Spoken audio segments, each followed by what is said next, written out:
ስንት አይነት እውቀት አለ? እውቀት ለምን ይጠቅማል? እውቀት ማለት በአንድ ሰው ህይወት ውስጥ የራሱን የቻለ ዓለም ነው። እውቀት የግንዛቤ፣ የማስተዋል፣ የመረዳት፣ የክህሎት ሁሉ ምንጭ ነው።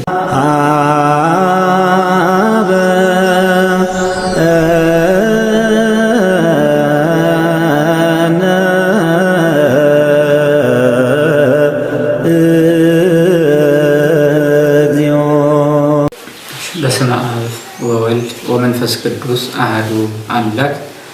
በመላው ዓለም ያላችሁ እግዚአብሔር ቤተሰቦች ሁላችሁም ያላችሁበት ሰላም እግዚአብሔር ከእናንተ ጋር ይሁን። እንደምን አላችሁ? ዛሬ የምንመለከተው ዋግኽምራ ሀገረ ስብከት በወልደ ሕይወት ጉባኤ ቤት ያሉ 3 መርሆች አሉ። እነዚህም ቅድሚያ እንመለከታለን ማለት ነው። ዩቲዩብ ከፍቶ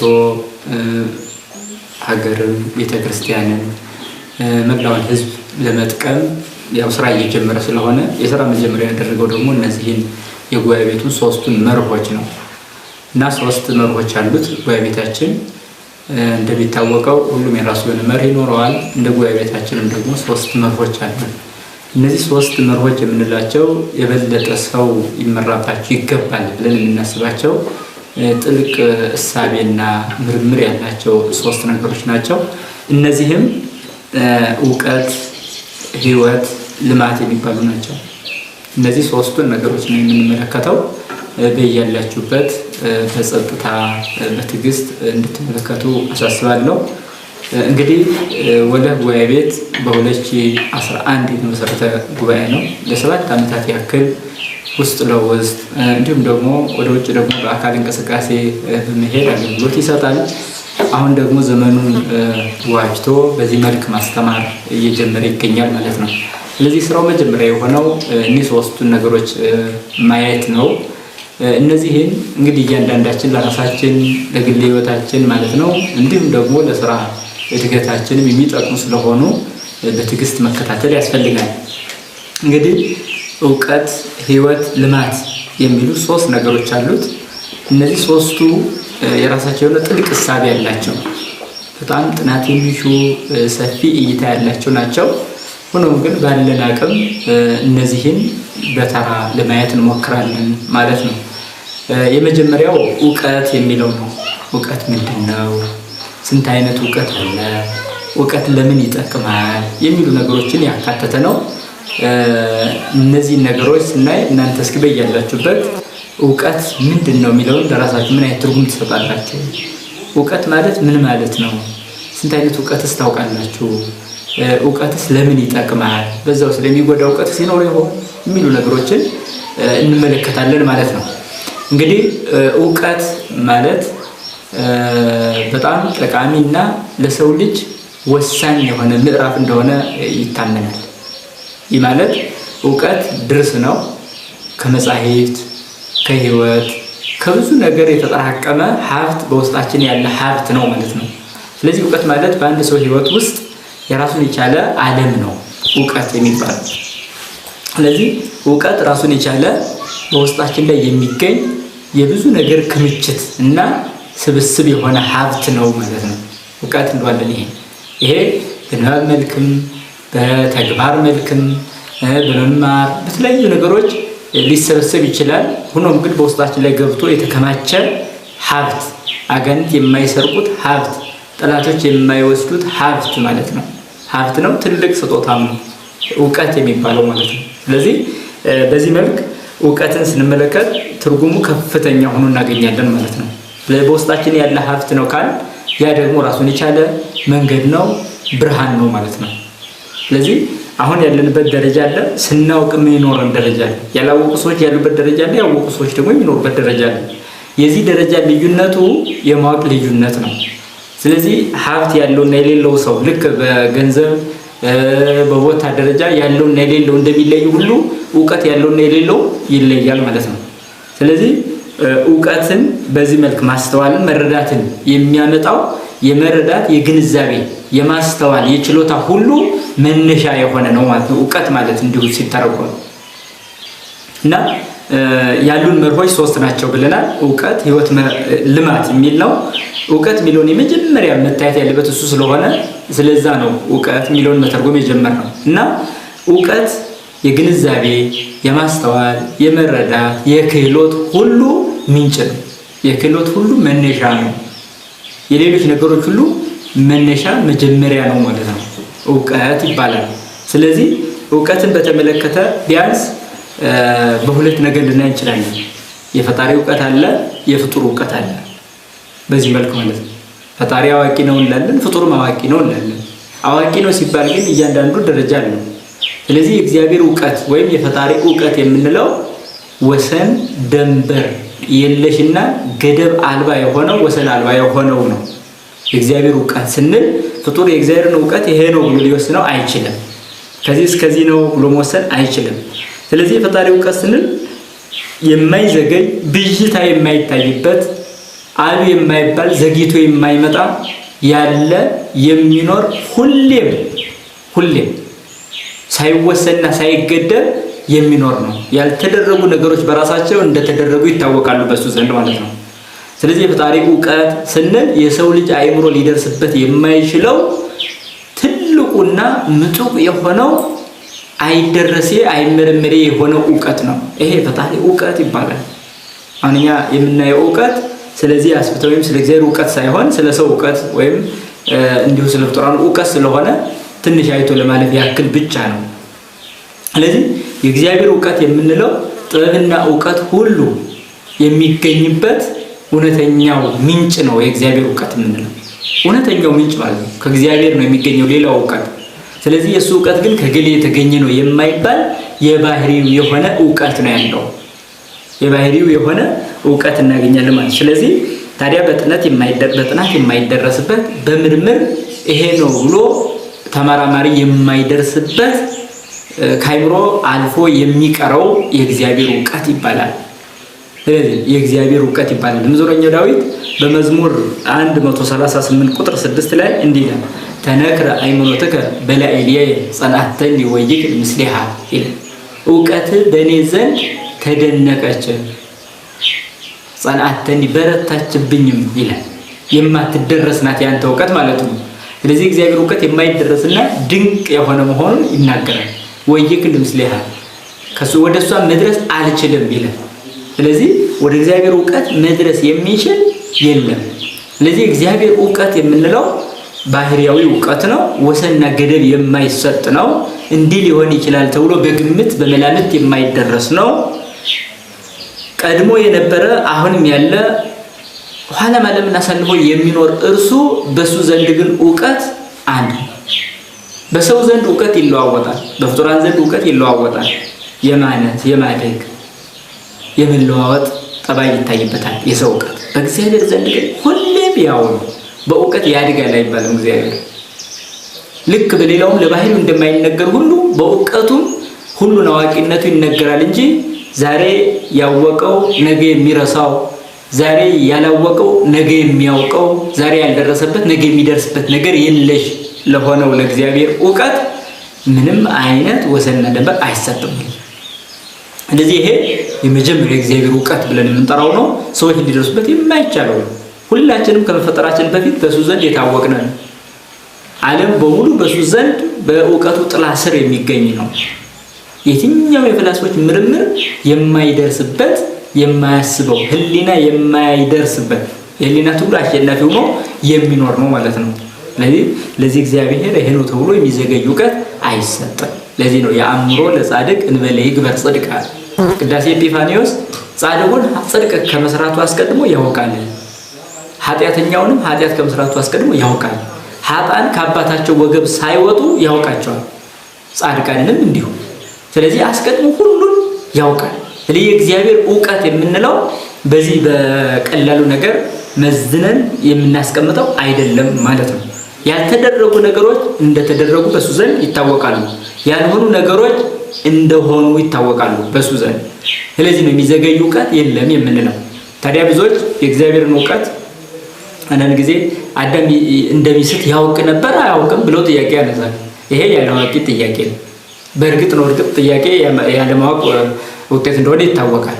እና አዳም ሳይስት እግዚአብሔር ያውቅ ነበር ወይ ሲሉ ይጠይቃሉ። ምላሽ ሊመልስ የሚችለው አዎ ያውቅ ነበር የሚለው ነው የሚሆነው ማለት ነው። እሱ ሳያውቅ የሚደረግ ነገር የለም። ቀድሞ እግዚአብሔር ያላወቀው በኋላ የሚሆን የሚፈጸም ነገር የለም። በጎም ይሁን መጥፎ እሱ ሳያውቅ የተደረገ ነገር የለም። ስለዚህ ለባህሪ እውቀቱ ወሰን ስለማይሰጥ አያውቅም አይባልም። ሳያውቅ ኑሮ አወቀ አይባልም። የለም በኋላ የሚደርሰው ድረስ ነገር የለውም እግዚአብሔር።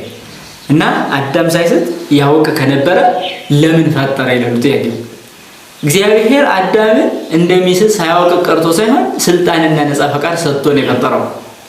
ስለዚህ አዳምን እንደሚስት ማወቁ እንዲስት ማድረጉ ግን አይደለም። እንደሚስት ማወቅ የባህሪው እውቀት ነው። እንዲስት አለማድረግ ደግሞ የውሳኔ ጉዳይ ነው። ስለዚህ አልወሰነበትም። ያውቅ ነበር እንጂ አልወሰነበትም። እንደዚያ ብዙዎች ይሁዳም ላይ ይመጡና እንደሚሸጥ ያውቅ የለም። አዎ ያውቃል። ታዲያ ይሁዳ ምን ያድርግ ይላል። ይሁዳ ምን ያድርግ? አዳም እንደሚስት ያውቅ ነበር፣ እንዲስት ግን አላደረገም።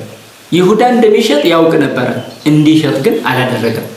ስለዚህ እንዲሸጥ አድርጎ ቢሆን ኑሮ ይሁዳ ምን ያድርግ፣ አዳም ምን ያድርግ ብሎ መጠየቅ ይቻል ነበር። ነገር ግን እንደሚስት ማወቅና እንዲስት ማድረግ የተለያዩ ናቸው። እንደሚሸጥ ማወቅና እንዲሸጥ ማድረግ የተለያዩ ናቸው። ስለዚህ የእግዚአብሔር እውቀት ከሁሉ አልፎ የሚቀር ሁሉን ሳይሆኑ እንደሆኑ የሚያውቅ ከመሆኑ የተነሳ አዳም እንደሚስት ይሁዳ እንደሚሸጥ ያውቃል እንጂ እንዲስት አዳም እንዲስት ይሁዳ እንዲሸጥ ግን አላደረገም። ይሄ የውሳኔ ጉዳይ ይሆናል ማለት ነው። ስለዚህ እግዚአብሔር ደግሞ ሰው እንዲስት አይወስንም በጭራሽ ማለት ነው። ነገር ግን ሲስቱ ግን ያውቃል፣ አስቀድሞ ያውቃል። ኃጥአንን ከእናታቸው ማኅፀን ሳሉ ያውቃቸዋል ተብሎ የተጻፈው። ስለዚህ ይህ ወሰንና ድንበር የለሽ መሆኑን ያመለክታል። አሁን በሰፊው የምናይበት አይደለም። ወደ ዋናው መስመር ያው ለሰዎች ያለን እውቀት እንድናይ ስለሆነ የተፈለገው።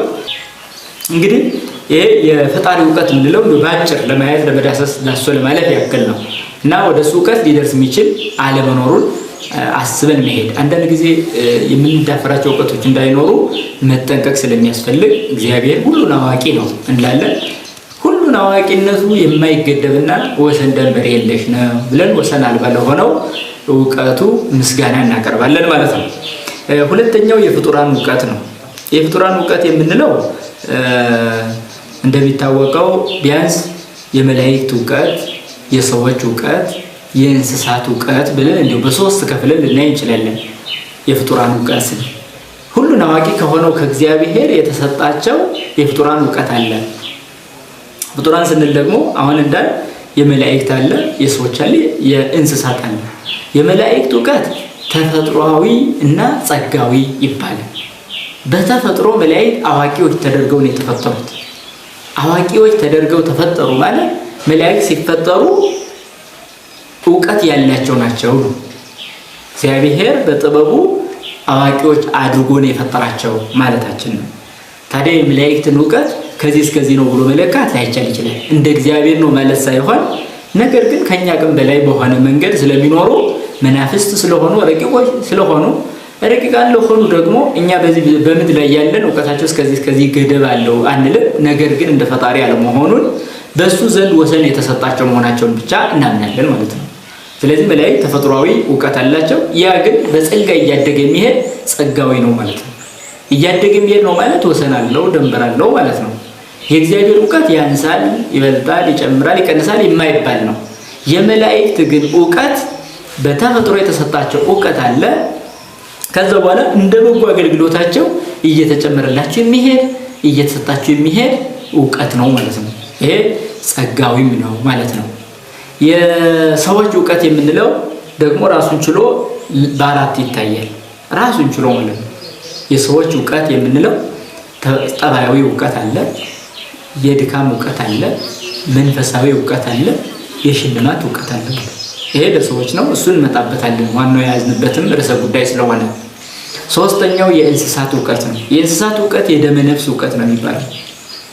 ልክ በመቅድመ ወንጌል ላይ እንስሳት ቀጥታ ግብራቸውን ጠባያቸውን እንደሚናገር እንደሚታወቅ ሁሉ ልክ እንስሳት የደመ ነፍስ እውቀት አላቸው። ይህ ማለት ዘመናትን መለየት፣ ጊዜያትን መለየት፣ በጋውን ክረምቱን መለየት፣ ጸደይ ይሄ በልጉን መኸሩን መለየት እንደገና የሚበሉትና የማይበሉትን ለይቶ ማወቅ የወለዱትና ያልወለዱትን ለይቶ ማወቅ ይሄን ለይቶ ማወቅ ይሄ የደመ ነፍስ ዕውቀት ይባላል። ይሄ የደመ ነፍስ ዕውቀት ነው። ለጊዜው በዚህ በምድር ላይ ሲኖሩ ቀጥታ ኑሯቸው እንዴት እንደሚኖሩ የሚያውቁበት ዕውቀት ነው ማለት ነው። ይሄ የደመ ነፍስ ዕውቀት ይባላል። የእንስሳት የአራዊት የአዕዋፍ ሁሉ ማለት ነው። ዶሮ ጫጩቶቿን፣ ፍየል ግልገሎቿን፣ ላሞች ጥጆቻቸውን፣ አራዊትም በተመሳሳይ ስለዚህ የራሳቸውን የሚያውቁ ማለት ነው። አሁን የበግ ግልገል ወደ እናቶ ወደ በግ የፍየል ግልገል እንደገና ወደ እናቶ ወደ ፍየል እንደምትሄድ ማለት ነው። ይሄ የደመ ነፍስ ዕውቀት ነው ማለት ነው። ጥጃዎች ላሞቻቸውን እንደሚያውቁ ላሞችም ጥጃዎቻቸውን እንደሚያውቁ ማለት ነው። ስለዚህ ይሄ የደመ ነፍስ ዕውቀት ይባላል። ታዲያ ይህ ሁሉ ሆኖ በተለይ እንድናይ የምንፈልገው ዋናው ጉዳይ ግን የሰዎች ዕውቀት ያለው ማለኛው ነው። ታዲያ የሰዎች ዕውቀት የምንለው ራሱን ችሎ አዎንታዊ አሉታዊ ይባላል። አዎንታዊ አሉታዊ ተብሎ ሊጠራ ይችላል። አዎንታዊ የምንለው እውነተኛውና አስፈላጊው የመዳን ዕውቀት ነው። አስፈላጊው ለምሳሌ ወደ ፈጣሪ የሚያደርስ ዕውቀት፣ በጎ እንዲያደርግ የሚያደርግ ዕውቀት፣ ሰላማዊ ሰው እንዲሆን የሚያደርግ ዕውቀት የሚባለው ነው። ስለዚህ እሱ ራሱን ችሎ በደረጃ 4 ነጥቦች ያሉት ነው። አሉታዊ የምንለው ግን አላስፈላጊ የሆነ ከንቱ መለፍለፍና ለጥፋት የሚዳርግ ዕውቀት ነው። እሱን በመጨረሻ እንዳስሰዋለን ማለት ነው። እንግዲህ አዎንታዊ ዕውቀት ስንል ቢያንስ በ4 መደብ እናስቀምጠዋለን። አንደኛው ጠባያዊ ዕውቀት የሚባለው ጠባያዊ ዕውቀት ማለት ለሰው ልጅ ልክ ለመላእክት በተፈጥሮ እንደተሰጣቸው ሁሉ በተፈጥሮ የተሰጠው ዕውቀት ነው። ሰውም በተፈጥሮ ዕውቀት አለው፣ ይሰጠዋል። ሃይማኖት ይኑረው አይኑረው አይመለከትም። ይሄ እግዚአብሔር ሲፈጥር ለሰው ልጅ ዕውቀት ሰጥቶ ነው የፈጠረው። አዋቂ አድርጎ ሕያዊት ነፍስ ያለችው አድርጎ። ሕያዊት ነፍስ ደግሞ አንዱ ስራዋ ማወቅ ነው። ይሄ ተፈጥሯዊ ነው ዕውቀቷ ማለት ነው። ስለዚህ ለባዊነት አለ፣ ማስተዋል ማለት ነው። ስለዚህ ይሄ ዕውቀት ነው። ሕያውነት አለ፣ በአዋቂነት መኖር ነው። ነባቢነት አለ፣ ያወቀችውን መናገር ነው። ነባቢነት ተናጋሪ መሆን ነው። ስለዚህ ለባዊነት ካለ ዕውቀት ያላት ናት ማለት ነው። ነፍስ በተፈጥሮ ነው አዋቂ የምትሆነው ማለት ነው። ስለዚህ ነፍሳችን በተፈጥሮ ከእግዚአብሔር ያገኘችው ምን አለ ማለት ነው? ዕውቀት አለ ማለት ነው። ይህ ተፈጥሯዊ ዕውቀት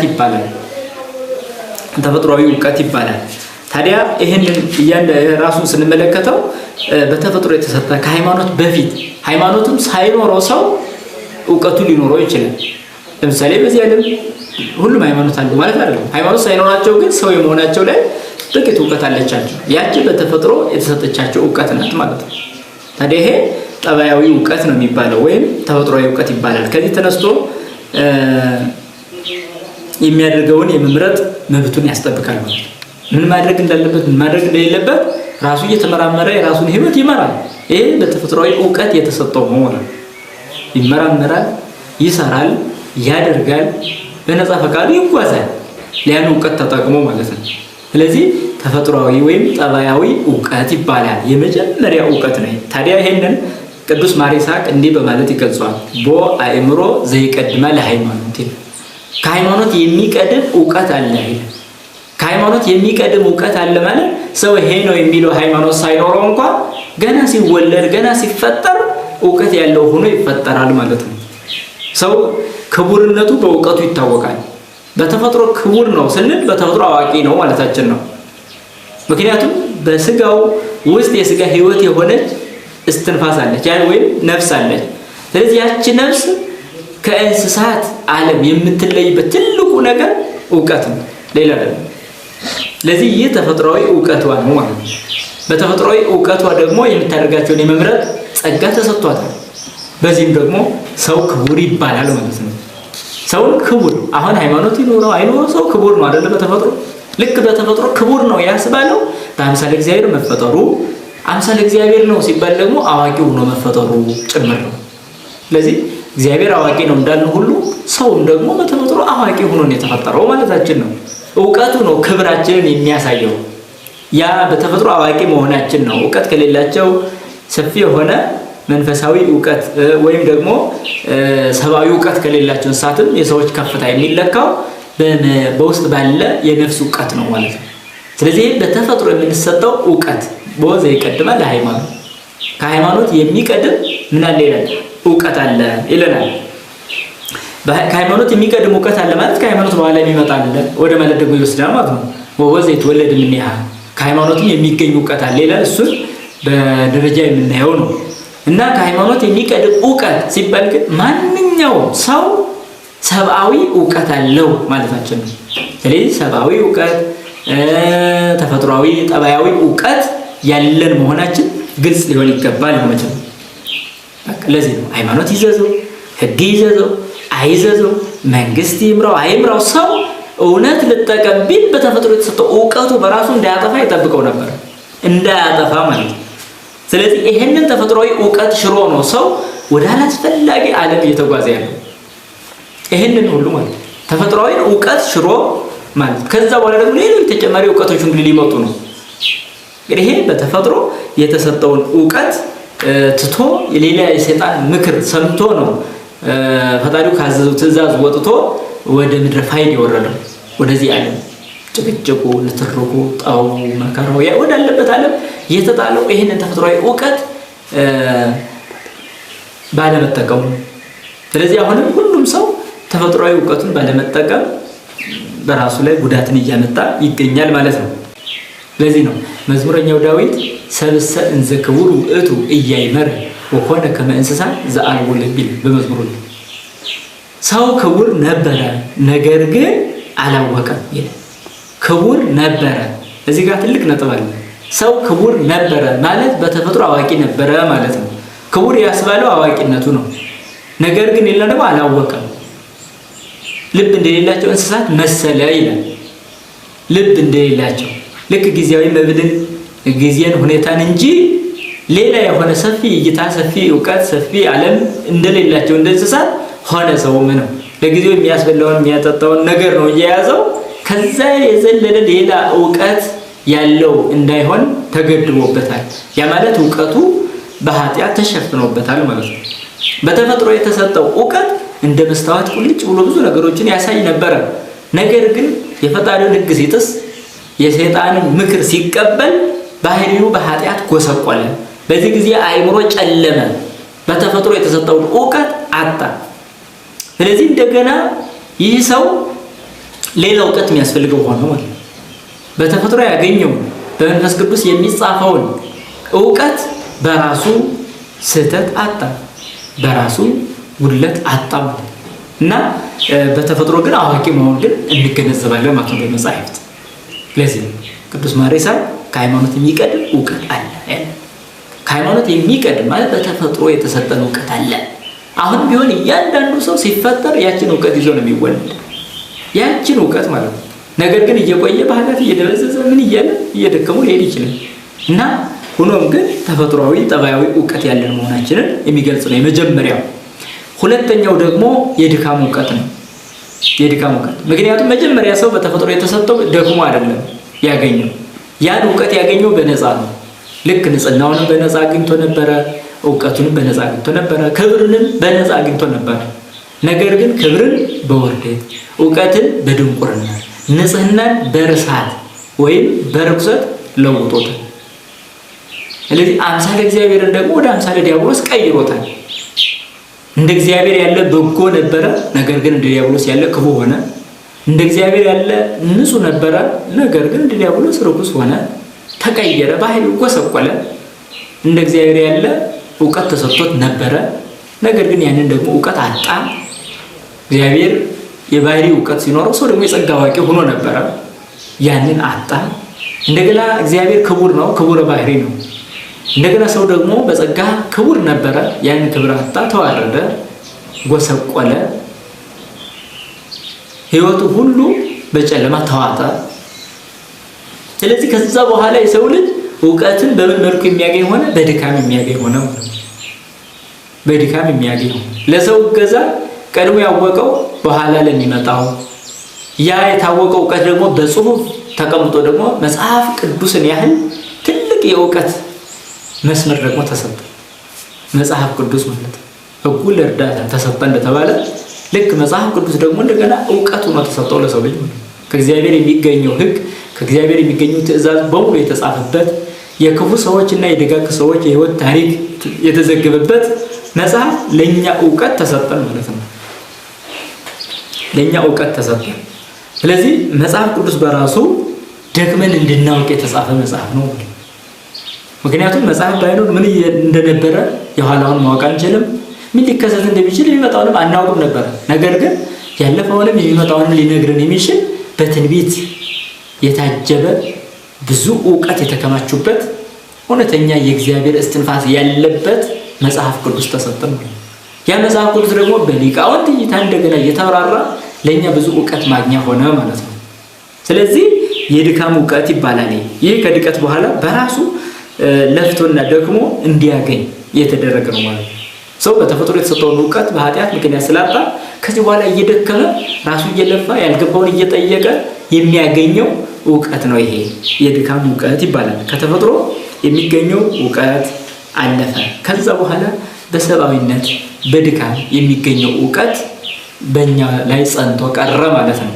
ይህንን በመጽሐፈ መነኮሳት ፊልክስዩስ ላይ ከሶስቱ መጻሕፍተ መነኮሳት አንዱ ፊልክስዩስ ላይ እስመ አእምሮ መጻሕፍት ስለሀበ ክልኤፍና መጻሕፍትን ማወቅ በሁለት መንገድ ነው ይላል። በጣም ገራሚ አድርጎ ወደ ጥልቅ ወስዶት ነው የተረጎመው። ይሄ መጻሕፍትን ማወቅ ማለት ቅዱሳት መጻሕፍትን ማወቅ በሁለት መንገድ ነው ይለናል። እስመ አእምሮ መጻሕፍት ስለሀበ ክልኤፍና መጻሕፍትን ቅዱሳት መጻሕፍትን ማወቅ የሚቻለው በሁለት መንገድ ነው።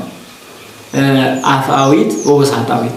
ያቺ መጻሕፍትን የማወቅ ዕውቀት አፍአዊት ወውሳጣዊት ትባላለች። ሁለት መንገድ ነው። አንዱ አፍአዊ ይባላል፣ ሁለተኛው ደግሞ ውስጣዊ ይባላል ይለናል። አፍአዊ የሚባለውን ሲተረጎም አፍአዊት ትሰመይ ሰብአዊተ ትጠረይ እምኀበ መምህር ዘበእንተ ድካም።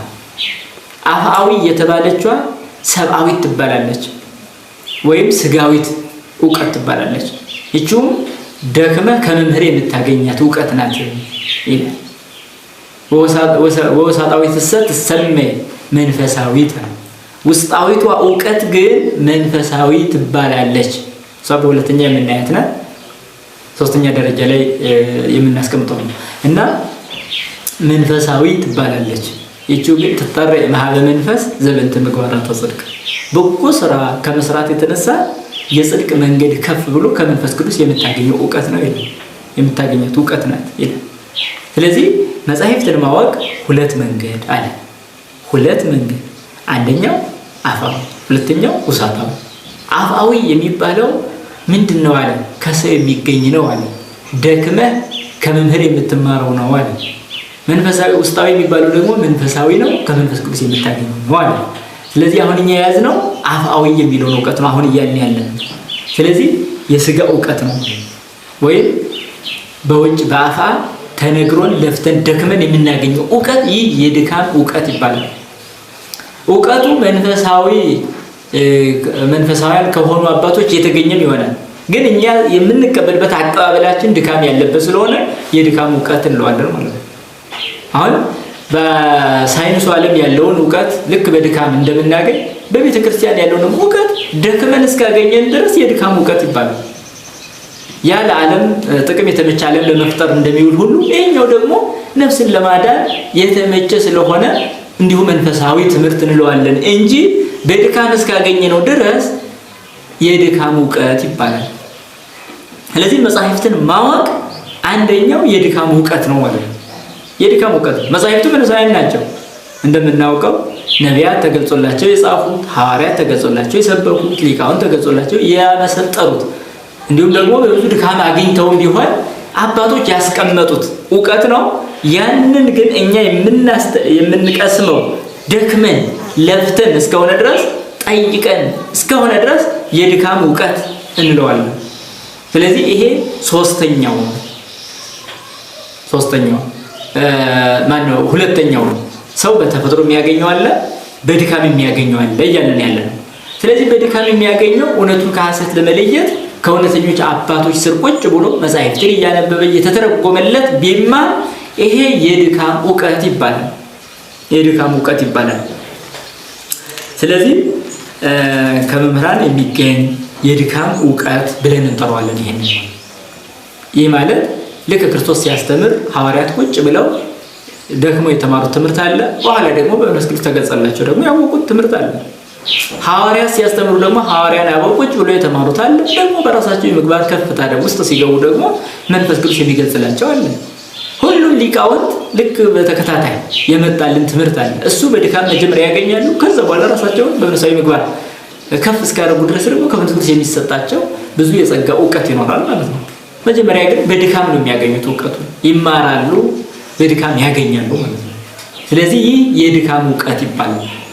አሁን በእያንዳንዳችን ሕይወት ውስጥ ብንፈትሽ የምንናገረውን ዕውቀት የምናገኘው ደክመን ነው። ያ ደክመን ያገኘነውን ዕውቀት ነው የድካም ዕውቀት የምንለው። ትምህርቱ እኮ መንፈሳዊ ነው። ቃሉ መንፈሳዊ ነው። መንፈሳዊ የሆነውን ቃል በድካም እስካገኘነው ድረስ የድካም ይባላል። የእግዚአብሔር እገዛስ የለም ወይ እኮ ድካማችን ላይ እግዚአብሔር ያግዛል፣ መምህራን ያግዙናል። ስለዚህ የድካም ዕውቀት እንለዋለን ማለት ነው። የድካም ዕውቀት እንለዋለን። ሌላው ሶስተኛው ነው። ሶስተኛው ደግሞ መንፈሳዊ ዕውቀት ነው የሚባለው። እንግዲህ ጠባያዊ ዕውቀት አለ፣ የድካም ዕውቀት አለ፣ መንፈሳዊ ዕውቀት አለ። መንፈሳዊ ዕውቀት የምንለው ደግሞ ለነዚህ ለአራቱ ብላቴኖች እግዚአብሔር በትምህርትና በጥበብ ሁሉ ዕውቀትና ማስተዋልን ሰጣቸው ተብሎ በመጽሐፈ ዳንኤል የተቀመጠው የሚመስል ነው። ለምሳሌ መንፈሳዊ ዕውቀት የምንለው አንደኛ ነቢያት አሁን ደክመህ የኋላውን ማወቅ አይቻልም። የኋላውን የሚመጣውን ማወቅ የመንፈስ ዕውቀት ነው። መንፈሳዊ ዕውቀት ማለት ጽንሰ ሐሳቡ ምንድን ነው? ቀጥታ ሰዎች ልባቸውን ከማንጻታቸው የተነሳ ራሱ መንፈስ ቅዱስ ዕውቀት ይገልጽላቸዋል። የመገለጥ ዕውቀት ማለት ነው። መንፈሳዊ ዕውቀት ማለት የመገለጥ ዕውቀት እግዚአብሔር መንፈስ ቅዱስ ራሱ ይገልጽላቸዋል። በተገለጠላቸው መሰረት ይናገራሉ ማለት ነው። ያ ዕውቀት ብዥታ የሌለበት ዕውቀት ይሆናል ማለት ነው። ከመንፈስ ቅዱስ የተገኘ እስከሆነ ድረስ ፈቅዶላቸው እንዲናገሩ እስካደረገ ድረስ ያ ያወቁት ዕውቀት ስህተትም የለበትም፣ ሐሰትም የለበትም። እውነተኛው መንፈስ ቅዱስ የገለጠላቸው ዕውቀት ነው ማለት ነው። ስለዚህ ይሄ መንፈሳዊ ዕውቀት ይባላል። መንፈሳዊ ዕውቀት ይባላል። ቤተክርስቲያን ከጥንት ከነቢያት ህብረት ጀምሮ አንዱ ትልቅ የሚመራት ዕውቀት ይሄ ዕውቀት ነው። አንዱ በጣም የሚመራት ማለት ነው። ስለዚህ ቤተክርስቲያን እንዳትስት፣ እንደ ቤተክርስቲያን ስህተት አለባት እንዳትባል ከሚጠብቋት በቃዎች አንዱ የመንፈስ ቅዱስ ዕውቀት ልባቸውን አንጽተው በሚኖሩ ሰዎች በኩል ስለሚተላለፍ ነው። ይህ መንፈሳዊ ዕውቀት ይባላል። ታዲያ ይህንን በነቢዩ ሄኖክ መጽሐፍን ብናገኝ በጠቅላላ መንፈሳዊ ዕውቀት ሆኖ እናገኛለን። የሰው ልጅ ሚጠተ ብርሃናትን እንዲህ ከፍ ብሎ ብዙ ነገሮችን ነገደ መላእክትን መናገር የሚቻለው በዚህ መንፈሳዊ ዕውቀት ነው። የማይታዩ ረቂቃን መላእክት አኗኗራቸው እንዴት እንደሆነ ሊጻፍም ሊነገርም የሚችለው በመንፈሳዊ ዕውቀት ነው። ስለዚህ ራሱ እግዚአብሔር ስለ ራሱ የሚገልጥላቸው ነቢያት አሉ፣ ሐዋርያት አሉ። ስለዚህ ያ መንፈሳዊ ዕውቀት ይባላል። ታዲያ ነቢያት ስለ እግዚአብሔር ሰው መሆን ሲናገሩ፣ ወደኋላ ተመልሰው ደግሞ ስለ ዓለም መፈጠር ሲናገሩ ይሄ መንፈሳዊ ዕውቀት ነው የሚባለው። በድካም ዕውቀት አይገኝም። ምንም በሌለበት ብድግ ብሎ አንድ ሰው ስለ ዓለም መፈጠር መናገር አይችልም።